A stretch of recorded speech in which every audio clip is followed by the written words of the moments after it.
Bien le bonjour mesdames et messieurs, bienvenue dans votre nouvelle émission culturelle Café des Arts, où chaque tasse de café vous emmènera à la découverte des trésors culturels et artistiques de l'ouest de l'Algérie.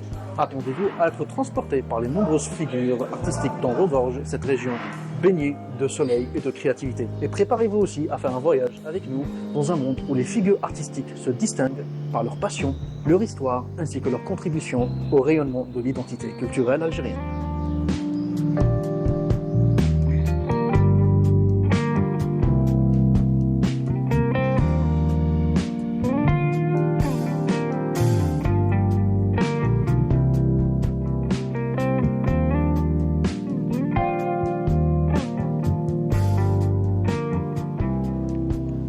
Pour ce premier numéro, mesdames et messieurs, nous avons voulu commencer avec un invité et pas des moindres, un grand artiste qui nous vient de la région de l'Arwad.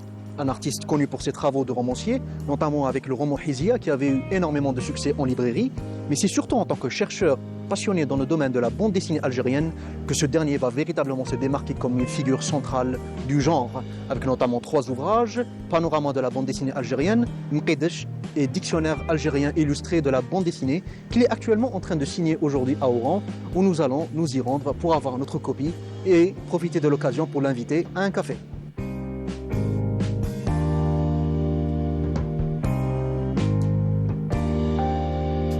On se retrouve, chers téléspectateurs, avec notre invité du jour, un grand auteur qui nous vient de la ville de l'Arwad, comme je vous l'avais dit. Cet auteur n'est nul autre que M. L'Azhari Labtar. Monsieur L'Azhari Labtar, merci beaucoup d'être présent avec nous aujourd'hui. Marhaba bik fi Oran. C'est moi qui vous remercie, je vous remercie vraiment du fond du cœur, d'abord parce que vous m'avez invité dans cette émission et dans ce café des artistes. Je crois que c'est une première. Ah oui, c'est une première en tout cas. Oui, absolument. Super, donc, absolument. Et de plus, je suis vraiment ravi d'être à Oran et d'échanger avec vous toutes les choses qui nous passionnent tous les deux, tout le monde. Franchement, tout l'honneur est pour nous et c'est un immense plaisir de vous avoir pour ce premier numéro justement, pour parler de vous, de votre parcours et du travail très important que vous avez effectué dans le domaine de la bande dessinée. On va y revenir. Bon, alors avant de commencer, Monsieur Leptal, pour préciser à nos chers téléspectateurs, vous êtes à Oran pour la vente dédicace et la présentation de votre tout nouvel ouvrage, à savoir Dictionnaire algérien illustré de la bande dessinée, qui n'est pas votre premier travail dans le domaine. Vous avez déjà réalisé deux autres ouvrages, à savoir Panorama de la bande dessinée algérienne et Mqidesh, une revue, une école, c'est ça, je ne me trompe pas, une équipe, une revue, une école, voilà. Et donc, avant de commencer à en parler, d'où vous vient justement cette passion pour la bande dessinée, monsieur?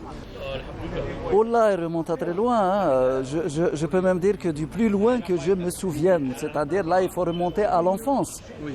Et ce genre de passion, que ce soit pour la lecture de manière générale ou pour un art en particulier, et là, nous parlons d'un art très particulier qui est la bande dessinée. Donc, on va rester sur la bande dessinée. Donc, ça vient de l'enfance, ça vient de 4, 5 ans, 6 ans. C'est-à-dire, elle me vient de la première fois où j'ai vu, pour la première fois de ma vie, ce qu'on appelle un illustré. Oui. On appelle en général ces illustrés des petits formats. Ce sont des bandes dessinées en format de poche. Oui. Qui existaient de mon temps, disons, dans les années... En fait, ils étaient célèbres, ces formats en Italie, en France et dans tout le Maghreb, évidemment, en Afrique. Donc, sous format de poche. Et il y en avait qui sont très, très célèbres. Il y a des dizaines et des dizaines d'illustrés qui sont dans le panorama, cités complètement. Les plus célèbres parmi ces titres sont évidemment Aki Maison Blanc et Black le Rock. Et là, quand j'ai découvert ces illustrés, que j'ai commencé à m'y intéresser avant même de savoir lire, je crois que c'était parti pour de bon là. Et c'est resté jusqu'à aujourd'hui. Ah, oui. Et après, il y a eu l'attrait pour la bande dessinée algérienne. Qui, à l'époque, évidemment, n'existait pas. Ou du moins, elle était embryonnaire, puisque je parle des premières années de l'indépendance. Plus tard, cette passion pour la bande dessinée mondiale, des illustrés plutôt, va me permettre de découvrir une autre bande dessinée beaucoup plus classique, celle des grands maîtres de la bande dessinée. Je pense en particulier à Corto Maltese, je pense à Tintin, je pense à Astérix, je pense à Spirou, etc. Les grands journaux de la bande dessinée. Et à partir des années 67-68, je commence à découvrir que nous aussi, en Algérie, nous avions une bande dessinée, nous avions des dessinateurs. Et cette bande dessinée-là, je la découvre, parce que j'étais aussi un grand lecteur de journaux, je la découvre à travers La presse de l'époque. les pages des journaux, notamment Algérie républicain. Algérie Actualité essentiellement, Oui. Moujahid ou Chab. Moujahid, oui, absolument. oui. Je précise pourquoi je précise Chab ou Moujahid, parce que Moujahid en 69 a publié en strip les premières BD de Slim. Absolument. absolument. Algérie Actualité a publié la première bande dessinée algérienne qui est celle de Mohamed Aram, le défunt Mohamed Aram, Oui. et a publié également le premier album de Slim. Et Shah a publié des caricatures des dessins de presse de Ahmed Haroun, donc le père de Mqaydesh. Absolument. Pourquoi je dis Shah et Ahmed Haroun? Parce que le dictionnaire, comme vous l'avez très bien cité, c'est exactement le titre, Oui. le dictionnaire algérien illustré de la bande dessinée. Mais vous avez oublié une chose, je la rajoute, et du dessin de presse Ah, du dessin de presse, de absolument. 62 à 2022. Oui. C'est-à-dire qu'il couvre une période de 60 ans. Oui. Et c'est fait exprès puisque je voulais faire coïncider la parution de cet ouvrage pour le 60e anniversaire de l'indépendance de notre pays. Oui, absolument, absolument. Et justement, quel a été le déclic dans votre vie où vous vous êtes dit, il faut que je réalise une sorte de recueil de tout ce qui a pu être fait en termes de bande dessinée. Donc là, je parle de votre projet, du panorama de la bande dessinée algérienne. D'où vous est venue cette envie de vous lancer justement, parce que avant, vous étiez un auteur et surtout un poète et un romancier. Et d'un coup, vous êtes lancé en tant que chercheur passionné dans le domaine de la bande dessinée. Oui, vous savez, il n'y a jamais rien qui est dû au hasard, même si on dit le hasard fait bien les choses, il le fait souvent, mais souvent c'est une question de passion, c'est une question d'envie, c'est une question de travail aussi. Et je pense que l'envie d'écrire sur la bande dessinée algérienne, enfin des ouvrages, vient de ce que je viens de dire, c'est-à-dire la passion qui remonte à loin, mais aussi de mon métier. Moi, je suis journaliste. Mon métier, c'est journaliste. J'ai travaillé dans la presse pendant très très longtemps, que ce soit des hebdomadaires ou la presse quotidienne. Je pense à Algérie républicain, je pense à Révolution africaine, je pense à d'autres journaux. Comme j'étais spécialisé dans la culture, parce que je travaille toujours dans la rubrique culturelle, et dans la rubrique culturelle, ce qui m'intéressait le plus, c'est la littérature. Donc je couvrais la littérature, la poésie, le théâtre et ainsi de suite. Et parmi ces arts-là, le cinéma, évidemment, on a tous passionné par le cinéma dans les années 70, c'est la cinémathèque, c'est les grands auteurs qui venaient à Alger, etc. D'ailleurs, le cinéma qui avait un lien très étroit avec la bande dessinée, absolument, notamment avec les affiches de Slim, c'est etc. des arts très très proches. Et je couvrais beaucoup la bande dessinée quand il y avait des rencontres ou des expositions à l'époque, ou quand sortaient des albums. Et donc j'écrivais des articles sur la bande dessinée. Et j'ai couvert tout le festival de Borj El Kifan, le premier festival international de la bande dessinée, en 86, 87 et 88. Et là, c'est le journaliste qui travaille. Plus tard, ça m'a donné envie d'aller plus loin. Et là, j'ai commencé à ressortir les archives et à commencer à travailler sur un ouvrage qui ferait le tour de la question. À l'époque, c'est en 2009. Et qui a fini par donner le panorama de la bande dessinée algérienne 1969-2009. Oui, 2009. Voilà. Un ouvrage qui était auto-édité d'ailleurs, on le précise. Tout à fait. Je l'ai publié dans ma maison d'édition qui s'appelle Azhar El Abter Édition, qui existait à l'époque, qui n'existe plus aujourd'hui. Comme j'ai publié d'ailleurs La Cuillère et Autres Petits Riens, mon ouvrage de petits récits. C'est les deux seuls livres que j'ai publiés dans ma maison. Le reste a été publié dans d'autres maisons. Absolument, absolument. Notamment La Gouate, la ville assassinée. La Gouate, la ville assassinée. Le beau livre sur la Gouate. Haïzia, la princesse d'amour des Ibans, etc. Absolument. Et la poésie aussi. En tout cas, c'est un très très bel ouvrage qu'on a pu acquérir justement, parce qu'il est introuvable, on le précise à nos chers téléspectateurs. Panorama de la bande dessinée algérienne, c'est un ouvrage qui est introuvable aujourd'hui. Donc on avait pu quand même retrouver une copie, un ouvrage dantesque. C'est un énorme travail de recherche que vous avez fait, mais on remarque quand même votre amour pour une revue de bande dessinée en particulier, à savoir Mqaydesh, au point de lui dédier tout un ouvrage par la suite. Et absolument, après le panorama, parce que dans le panorama, donc j'évoque cette belle période qui va de 69 à 74, Oui.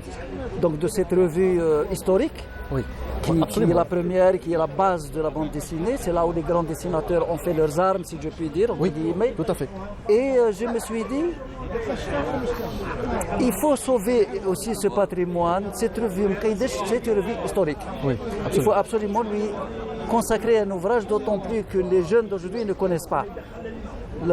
Les numéros n'existent plus. Oui. Il n'y a que de rares collectionneurs qui ont la chance d'en posséder.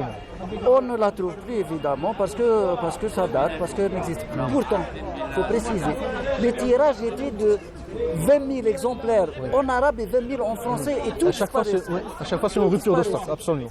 Et donc là, je me lance dans l'écriture juste de Mqaïdesh, le magazine que je considère comme étant une école. Et c'est une équipe, et une grande équipe, de 22 dessinateurs, dont l'âge va de 16 ans à 30 ans. Oui, c'est vrai, à l'époque ils étaient tous jeunes, absolument. Ah oui. Le plus jeune, Mansour Amouri, avait 16 ans. Absolument. Le plus âgé, je crois, 25 ou 27 ans, c'était Haroun Ahmed, qui est toujours de ce monde. Oui. Et donc je me lance pour raconter l'histoire de cette équipe, de ce magazine, et qui est une véritable école, d'où le titre, Mqaïdesh, une revue, une équipe, une école. Et c'est une école. Et c'est une belle histoire grande aussi. école et c'est une belle école. Et c'est une belle histoire. La création, parce que même la création s'est faite un peu en urgence. Parce qu'il y avait quand même monsieur Medoui. Absolument, nous devons d'ailleurs, il faut le dire, pour l'histoire et aussi pour rendre justice à ce grand monsieur qui s'appelle Abdelrahman Saïd Medoui, qui était le directeur du département édition de l'ex-Société nationale d'édition des Fiso et qui, tout comme nous, rêvait simplement d'avoir une bande dessinée à nous. Oui. Puisqu'il n'y avait que les bandes dessinées françaises, étrangères et françaises essentiellement américaines, à travers Mickey, Picsou et compagnie. Et qui étaient jugées pas très adaptées aux jeunes. Oui, qui n'étaient pas du tout de notre univers, de notre monde. Et là, il a l'idée d'aller contacter des dessinateurs, il y en a 5, Ahmed Haroun, Slim, Bouslah Mohamed et deux autres. Brahim Garoui Non, pas Brahim, après, Ahmed Haroun. Donc cette équipe de 4 ou 5 personnes qui travaillaient en fait au Centre national du cinéma. Donc avant tout, c'est des animateurs. Et qui s'occupaient de dessins animés, pas de BD. Puisque Mohamed Arab, le doyen des dessinateurs, est d'abord quelqu'un qui fait du dessin animé, pas de la bande dessinée. Il va leur dire ceci: écoutez, j'ai envie qu'on lance une revue de bande dessinée, un magazine de bande dessinée algérien, avec des personnages algériens, des histoires algériennes, des habits algériens, nos traditions. Je vous propose, vous venez, ça sera payé évidemment, et on va travailler sur ça. Ils trouvent le nom du magazine, c'est Mqaïdesh. L'équipe accepte, les 5 acceptent et vont rejoindre la SNED où ils vont travailler pendant un an au moins pour mettre au point le premier et le deuxième numéro qui va sortir en février. Il est daté de février 69. Et en fait, il sortait au début 71. Absolument. Mais on dit 69. Donc il sort en février 69, le premier numéro, grand format, imprimé à Constantine. Sur de mauvais papier. Papier journal. Et c'est avant, je pense que c'était la compagnie nationale Air Algérie qui avait... Exactement. Ils ont failli... Il y a toute une histoire d'ailleurs. Il y a toute une histoire qui est dans l'ouvrage. Absolument. Qui est passionnante. Et après le premier numéro sort, arabe et français. C'est un succès. Et là, Mqaïdesh se lance et continue jusqu'en 74 où l'aventure se termine. Et d'ailleurs, Mqaïdesh qui n'est pas un personnage anodin, parce que c'est aussi un personnage folklorique. Absolument, c'est un personnage qui typiquement ancré dans la culture algérienne. De notre culture algérienne, il est connu. Mouloud Feraoun a écrit des histoires sur Mqaïdesh. Absolument. Mouloud Mamri également. Beaucoup de gens sont intéressés à Mqaïdesh, donc c'est un personnage du patrimoine, un peu comme Mishhaïd, plutôt international. Absolument. Alors que Mqaïdesh, c'est le nôtre. C'est comme Ahlala.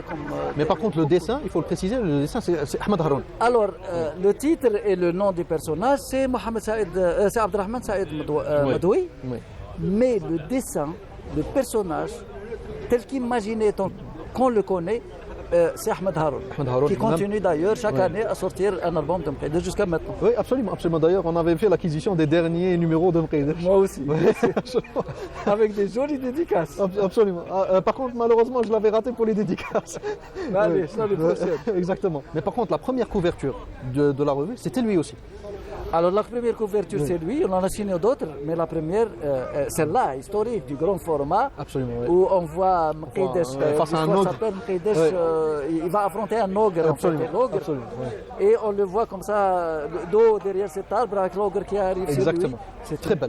très belle couverture. Très belle couverture. Très, très belle. Et qui allait lancer une histoire mythique aujourd'hui de la bande dessinée algérienne. Absolument. Ouais. On peut préciser pour la petite histoire que Slim, le grand Slim, donc Zidia Bouzid, Bouzid et Zina, Ouais. a été de l'équipe de Mqaïdesh. Mais il a fait un seul numéro, le premier. Oui, à cause aussi de mésentente avec. Voilà, c'était. Avec, sa avec sa BD musique. s'appelait Bouzid et les chameaux. Et la manière de dessiner de Slim, c'est lui qui m'a raconté. Hein. Absolument. Il n'était pas. Les au chameaux goût. et les femmes, ouais. Zina avec son voile, absolument. Kasba, etc. Ne plaisait pas. N'a pas trop Ouais. plu, d'après Slim, Ouais. n'a pas trop plu à Madoui, qui n'était pas très content.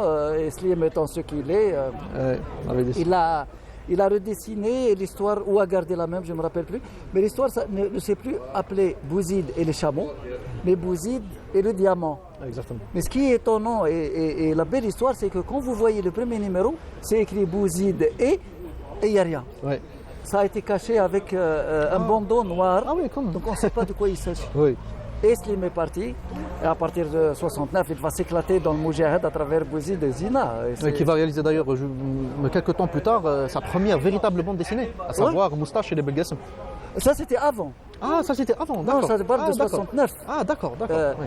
Avant, il avait publié Moustache et les Belgassem en album, Oui. en strip, et en strip c'est ensuite en album, en 1968. 69. Ah, donc juste avant. Et il l'aventure rejoint, belge. il travaille toujours dans la presse, mais il rejoint l'équipe de Mqaïdesh, c'est Madoui qui lui fait appel, et il va réaliser cette histoire de Bouzid et Zina sur laquelle il y a un malentendu. Il va Absolument. quitter et lancer Bouzid et Zina en 69, juin, al Moujahid. Absolument, absolument. Et là, c'est- D'ailleurs, pour l'anecdote, pour les téléspectateurs qui ne savent pas, Oui. Moustache et les Belgassem, c'était sur un scénario de Merzer Alouache, Il faut le dire, Oui. le scénario est de Merzak qui Alouache, est plus connu comme réalisateur, pas comme scénariste. grand réalisateur de cinéma algérien, Oui. scénariste Oui. également. Et scénariste, oui. Et il va raconter cette histoire en fait qui devait s'appeler La Pagaille d'Alger. Oui, absolument. C'est une parodie de la bataille d'Alger. Oui, et qui devait être fait aussi en dessin animé. Absolument. À travers, ça devait être réalisé par nul autre que Zinet. Mohamed Zinat. Le exactement, grand là. Zinet. Absolument. Et puis ça ne s'est pas fait. Exactement. Il y a des sensibilités, la pagaille Tout à fait, d'Alger. tout à fait. C'est une histoire que beaucoup ne connaissent pas. C'est vrai. Oui, oui. C'est vrai. Mohamed Zinat, qui est d'ailleurs le réalisateur de Tahia Yedidou. Didou, Mythique film le film pour Oui, moi. le film, c'est vrai. Pour moi, c'est le film. Absolument. Avec quelques autres comme Nahla. Oui, de Fer Bloufa, absolument. Belloufa. Oui. Et Belloufa et Nahla et le charbonnier de Ahmed Bouammar. Absolument. Qui est le film qui a lancé la nouvelle vague, on va dire, du cinéma social algérien. Absolument. Absolument, oui. Et cette période bouillonnait, c'était tout ça, c'était la bande dessinée, c'était le cinéma, c'était le théâtre Oui, c'est vrai, amateur à bouillonnement culturel, Mostaganem, absolument. c'était le théâtre à Alger professionnel, Oui. c'est les ciné-clubs qui étaient dans toute l'Algérie. C'est une période absolument incroyable. Oui. Moi je dis toujours, j'ai eu la chance de vivre cette Oui. période, la fin des années 60 et les années 70. Absolument. Je veux dire, si on me dit il faut recommencer, je recommencerai parce que c'est magnifique. Oui, c'est vrai. Non seulement en Algérie, mais dans le monde entier, c'est une Absolument. période exceptionnelle. Oui, c'est vrai. Bon, là, on vient à votre troisième opus de la trilogie, on va dire, la trilogie sur la bande dessinée. Oui, on est Est-ce que sorti déjà un peu du sujet là. Oui, absolument. Est-ce que déjà vous pouvez la considérer comme une trilogie? Est-ce que ça a été pensé comme une trilogie, comme trois ouvrages qui feront le tour en grosso modo sur Oui, tout la à bande fait. Dans ma dessinée. tête, c'était dans ce sens. D'accord. C'est-à-dire, quand j'ai fait le panorama, je devais le suivre par Voilà, Friedrich et compléter le tout, mais complet au sens propre du terme. Avec, exactement, le parce que- panorama. Et là, nous avons les travaux, je pense que c'est bon. Ouais, Ça parce se que quand comprend. même, complet, c'est un euphémisme, on va dire. Parce que c'est un ouvrage dantesque. Franchement, parce que j'étais présent hier à la séance dédicace, donc j'ai eu ma copie, je l'ai parcouru, c'est un ouvrage le plus complet qu'on puisse imaginer sur la bande dessinée algérienne. Ouais. Il n'y a jamais eu un ouvrage aussi bluffant en termes de contenu que celui-là, parce que vous faites absolument le tour de la bande dessinée en général, après de la bande dessinée algérienne, ensuite sur Africaine, Fidesz, maghrébine ensuite le et surtout manga, algérienne. ensuite même les affiches réalisées dans le cadre d'événements culturels. oui. C'est vraiment le... On peut dire qu'il y a tout. Oui. Oui. On peut dire que c'est complet. Hein. D'ailleurs, il devait s'appeler encyclopédie au départ, Ah, au d'accord. dictionnaire encyclopédique. C'est le on a cas. changé pour des... C'est le cas. Mais c'est une Ouais, on trouve de tout, encyclopédie. on trouve des dessinateurs de presse, on trouve les auteurs de bande dessinée, même ceux qui ne sont pas connus pour la bande dessinée, notamment comme Melzer Alouesh, mais qui avaient contribué d'une manière Et ou d'une Lamine autre. Merbah, c'est Lamine Ramis. Merbah aussi. Lamine Merbah qui Et faisait aussi Rachida partie. Ben Siam que personne ne connaît. Absolument, absolument. Ouais. Etc., etc. Oui, je pense que j'ai réalisé un travail complet, un travail encyclopédique qui aurait dû être réalisé en fait par une équipe, Absolument, absolument. sous la direction d'une personne. Ça peut être moi, ça peut être Boukhalfa Amazid, ça peut être quelqu'un d'autre. Oui. Mais une équipe où on a, pour chaque chapitre, si on peut dire, quelqu'un qui Normalement. l'écrit. Ouais, mais sous la direction de quelqu'un. Ouais. Mais quand je me suis lancé, que j'ai commencé à travailler, je me suis aperçu de l'ampleur de la tâche. J'allais dire, c'est de la folie. Il faut Je me disais la même chose. Non, je crois quand qu'il faut être fou pour faire ça. Ouais, je me dis la même chose à un moment donné quand je parcours les pages, comment il a fait pour... Mais moi, je suis un passionné. La passion et la folie, En tout cas, la passion se reflétait. c'est kiff-kiff. Hein. En fait, toutes les pages transpiraient, si on peut dire, la passion immense que vous portez à l'univers de la bande dessinée algérienne. ouais. Parce que c'est un travail dantesque, vous mettez les années, si c'est en noir et blanc, combien de pages, des fois même le prix affiché, qui est affiché au niveau le résumé. Mais imaginez que quand je sors l'album, moi je suis un archiviste, je suis un collectionneur, donc j'ai beaucoup de choses, donc ça m'a aidé. Oui. Mais il manque beaucoup de choses. Il fallait aller chercher. Donc Exactement. heureusement qu'il y a Internet, qu'il y a les mails, qu'il y a Facebook, qu'il y a... Tout ça m'appelle téléphone, le SMS, tout ça, ça m'a permis de contacter beaucoup d'auteurs. Oui. Du moins ceux qui sont de ce monde, parce que ceux qui ne sont plus là, malheureusement, c'était Malheureusement, impossible. oui, Et donc, récolter le moins, parce que je voulais qu'il soit parfait, je voulais qu'il soit sans faute, je voulais qu'il soit très bien. Ou sur du tous moins les qu'il se plans, rapproche le sur plus, tous les plans. Ou le plus, bien sûr, oui, il n'est pas absolument, parfait. absolument. Je suis allé jusqu'à, quand je sors un album par exemple, quand il n'y a pas le nombre de pages, à compter les pages pour donner exactement le nombre de pages. Et avec un double décimètre, vérifier Absolument. le format. Oui. Il fait temps sur temps. Exactement, exactement. Je suis allé jusque-là. Oui. Parfois, reprendre des histoires pures, non, vous savez, parce que parfois dans un album, on peut trouver 4 ou 5 histoires, c'est pas une seule histoire.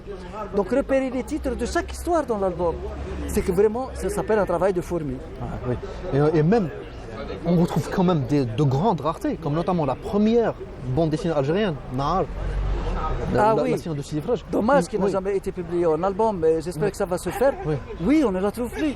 Mais comme- Parce que Nahar, la première bande dessinée algérienne de Mohamed Aram, publiée par Algérie Actualité en 1967, elle est sortie incomplète. Oui, Parce c'est que- vrai, il n'y a pas eu de suite. Il n'y a pas eu de suite. Vers la fin, il s'est arrêté parce qu'elle a été interrompue. Il y a des tas d'explications et d'interprétations. Absolument. Il y en a deux ou trois au moins. Monsieur Farhi, qui n'est plus de ce monde, dit que, en fait, quand il a reçu la BD de Slim, il a trouvé que c'était plus intéressant parce qu'elle parle de.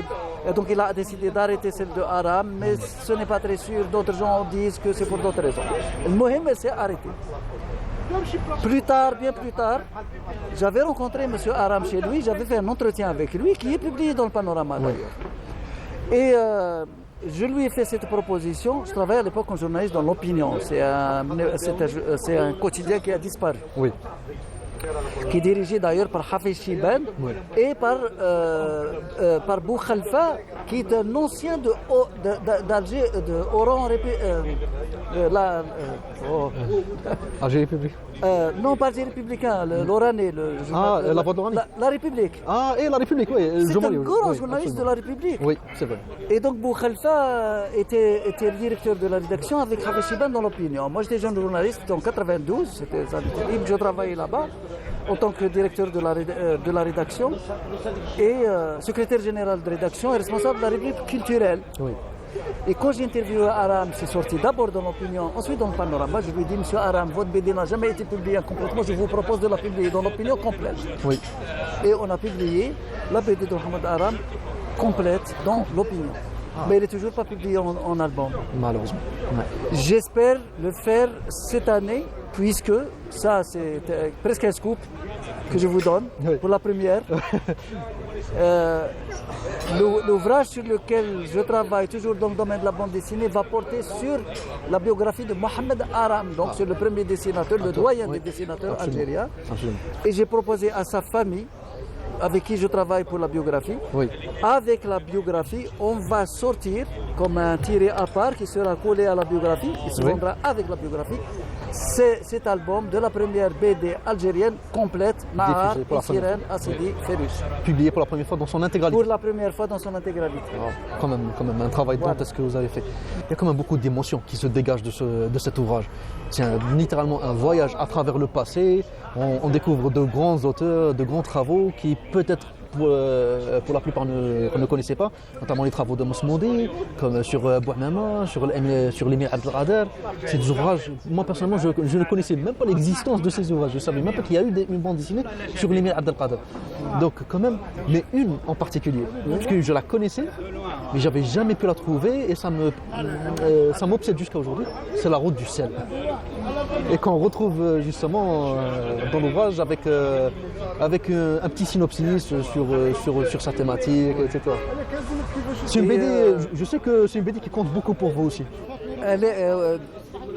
Pour moi, c'est l'une des bandes dessinées, peut-être l'une des bandes dessinées les plus importantes à côté de Slim. Parce que son auteur déjà est un personnage, lui-même c'est un personnage très important. Il n'est plus là malheureusement, mais j'ai eu la chance de le rencontrer en 86 ou 87 à Burj Kifan, premier ou deuxième festival. Je l'ai interviewé. C'est un ancien moujahid qui s'appelle Amin Zirout. Il est pneumophysiologue d'ici, il est d'Oran. Et c'est un passionné de la bande dessinée et il écrivait surtout. Et un jour, il a fait un scénario qui va donner la route du sel. Il va chercher un dessinateur.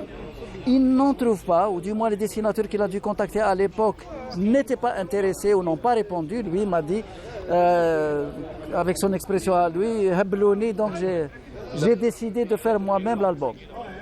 Et lui, qui n'est pas dessinateur, se met à dessiner sa propre histoire. Et ça donne la route du sel qui est absolument extraordinaire. Je l'interviewe et je publie donc l'entretien complet dans l'opinion, repris dans le panorama. Et ça s'appelle un BDiste en tenue de combat. Parce que c'est un ancien moujahid qui est mort malheureusement, il a disparu trop tôt, mais aujourd'hui il y a la clinique de Beaufrézy, c'est les hauteurs de Bouzaria qui porte son nom, la clinique Amin Zirout, mais son nom de dessinateur n'est pas Amin Zirout. Il a pris Zirout, c'est le nom de guerre, Zirout Youssef, le grand Zirout Youssef. Lui, il a ici Malek. Oui. Et plusieurs n'avaient pas fait le lien avec... évidemment. Et la route du sel, il a fait un deuxième album. En fait, il a fait le scénario en arabe, Sakhrat al-Qamar, qui n'existe plus. Même moi, je ne l'ai pas, cet ouvrage. Et il a fait il a fait la suite de la route du sel qu'il a déposé à l'ENAG. Malheureusement, l'ENAG n'a jamais donné suite pour publier l'ouvrage.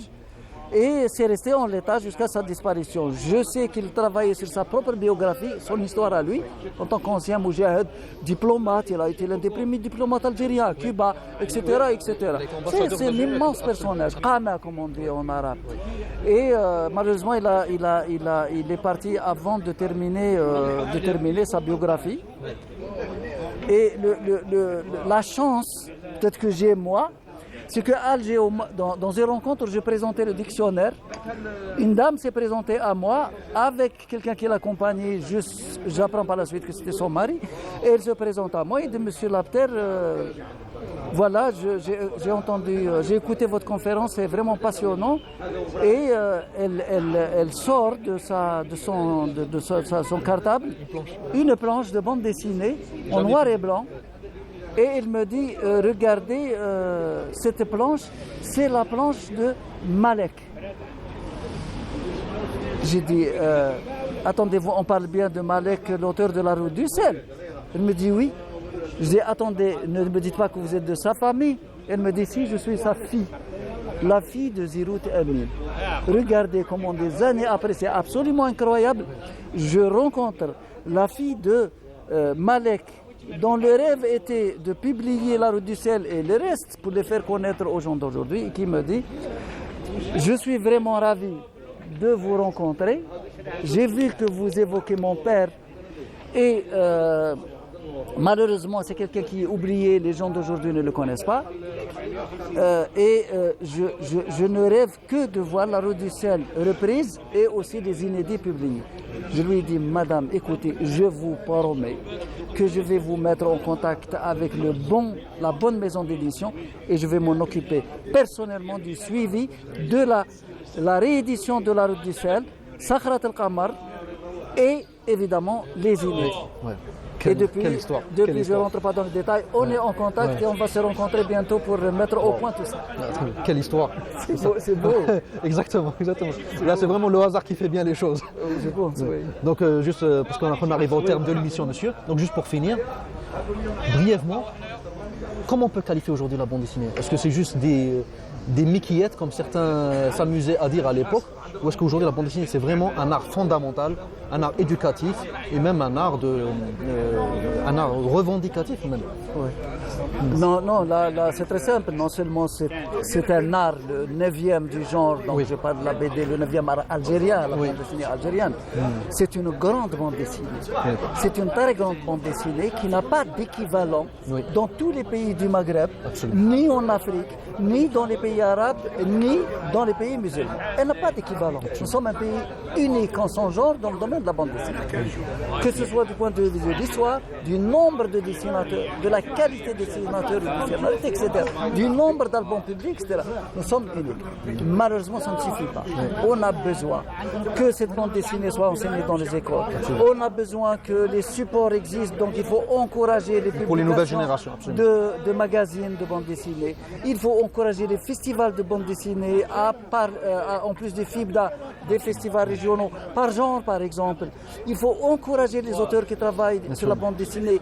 Il faut encourager à la faculté par exemple les jeunes étudiants à étudier la bande dessinée, son langage, la pédagogie, etc. Et la dernière des choses, pour moi le rêve des rêves, ce serait d'avoir un musée de la bande dessinée à Alger. Ça serait l'idée. Et j'ai toujours dit, moi, Lazhari Lapter, passionné par la BD algérienne, je suis prêt à mettre à la disposition, à donner, à offrir à ce musée tout ce que je possède sur la bande dessinée si demain le musée est ouvert. Un musée national de la bande dessinée algérienne, voire maghrébine, voire africaine. Je donne tout et je suis sûr et certain que tous mes amis dessinateurs offriront non seulement beaucoup de choses, mais y compris des inédits, y compris des planches tard, les livres tard. Donc voilà, on peut rêver, mais voilà, je pense qu'un jour ou l'autre ce rêve finira par se réaliser. En tout cas, vive la bande dessinée et longue vie à la bande dessinée algérienne en particulier. Merci beaucoup Lazhari Lapter d'avoir été avec nous aujourd'hui. C'est un immense honneur de vous avoir avec nous pour ce premier numéro. Merci beaucoup et j'espère vous revoir bientôt à Oran pour d'autres occasions, notamment pour les prochains ouvrages. Je reviendrai. Merci beaucoup à vous et merci aussi à vous, chers téléspectateurs, de nous avoir suivis pour ce premier numéro. C'est déjà la fin. On se retrouve pour un nouvel épisode avec un nouvel invité. D'ici là, prenez bien soin de vous et quant à moi, je vous dis à très très bientôt. Au revoir.